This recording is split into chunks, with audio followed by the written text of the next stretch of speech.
Jamnagar city B division police station લૂંટના આરોપીને surveillance team દ્વારા પકડી પાડવામાં આવ્યા.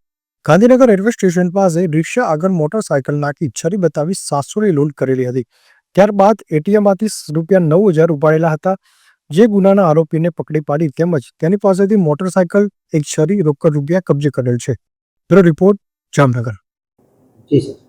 Jamnagar city B division police સ્ટેશનમાં ગત 17/6/2025 તારીખના રોજ એક લૂંટનો બનાવ બનેલો હતો. જે બનાવની વિગત મુજબ જે રેલવે સ્ટેશનનો વિસ્તાર છે ત્યાંથી બહાર એક યાત્રી જ્યારે રિક્ષામાં બેસીને પોતાના ગંતવ્ય સ્થાન તરફ જતા હતા ત્યારે એક મોટરસાયકલ એક્સેસ દ્વારા એમને રિક્ષાને આતરી અને શા માટે તમે અથડાવેલ છે રિક્ષા તેમ કહીને તેની સાથે ઝઘડો કરેલો હતો અને બ્રિજના નીચેના ભાગે અંધારાવાળી જગ્યાએ લઈ જઈ અને ત્યાંથી જે રિક્ષાના ડ્રાઈવર હતા તેને ભગાડી દીધેલ અને જે યાત્રી છે એની પાસે છરી બતાવી અને એના ખીચામાં રહેલા ₹700 રોકડા તેમજ તેને વધારે ડરાવી ધમકાવી તેમની પાસેથી એટીએમમાંથી ₹9,000 કઢાવેલા હતા.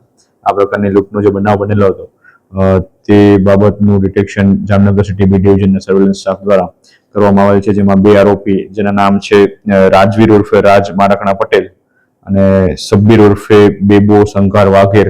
આ બંને આરોપીઓને જે ગુનામાં વપરાયેલ મોટરસાયકલ તેમજ છરી તેમજ રોકડા રૂપિયા સાથે પકડી પાડવામાં આવેલ છે અને આ બંને વ્યક્તિઓની મામલતદાર સાહેબના રૂબરૂમાં ઓળખ પરેડ કરાવી એમને અટક કરી અને આગળની પ્રક્રિયા ચાલુ છે.